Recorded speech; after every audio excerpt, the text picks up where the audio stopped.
So I'm back with another tip, and this one is a super simple one, but it might just fix your mix. If you're finding the low end in your track a little bit muddy, you want it to be a bit clearer, a bit sharper, then this might just solve that.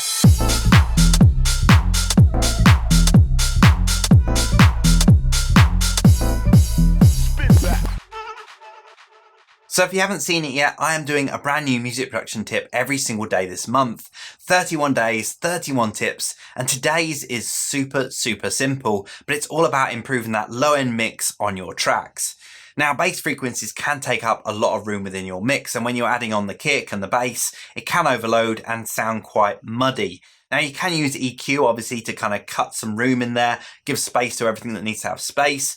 But there are some other tweaks you can make, and one of the ones I want to show you today is kind of using the mono feature of the utility plugin to be able to kind of mono your bass frequencies and therefore create more room within your mix. So let's jump into Ableton and I'll show you how I do that.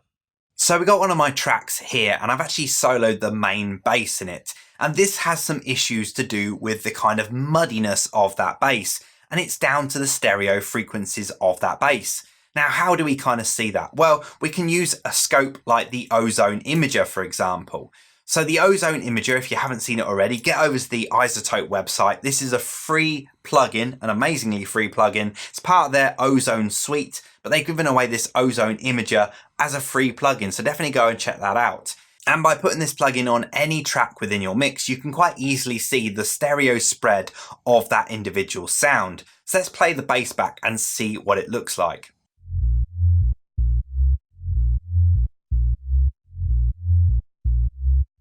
So as we can see here, it is actually kind of quite wide for a bass. We want it to be in mono, and therefore it's going to take up less room.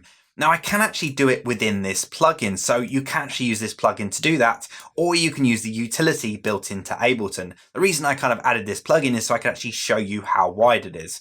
So let's first off do it with the utility plugin. So I'm going to jump into audio effects and I'm going to put the utility plugin before this scope so we can actually see the before and after of what it does. So if I just play this back, you'll see how wide it is. And what I can do is hit the mono button within the utility to make that channel mono.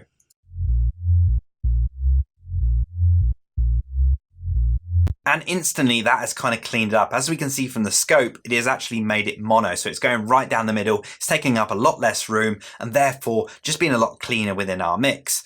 Now also, instead of just doing the whole channel as mono, you can actually just make the bass frequencies mono. For example, I can make anything below 120 Hz mono. So this is great when you have a bass that is taking up a lot of room both in the low end and in the top end. So you can almost separate it and have the bass being mono and then everything else in stereo. Now you can increase this amount here. If you want to kind of cut out more of that low end, you can do. So anything below 248 Hz, for example, would now be mono. It's just such a great little feature of this tiny little plugin.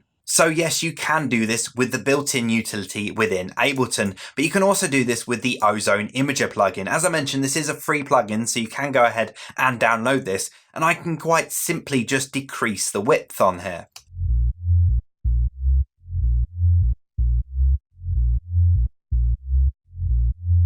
So the Ozone Imager plugin is a great one to have around, especially the fact that you can visually see the width of the sound that you're working on. And if you're making tweaks like this, you're going to want to be able to see that. And the fact that it is a free plugin is a no-brainer. You should definitely download it. However, if you're working with a sound that you want to keep the top end as stereo, then I'd recommend using the Ableton utility because it still works great for doing that.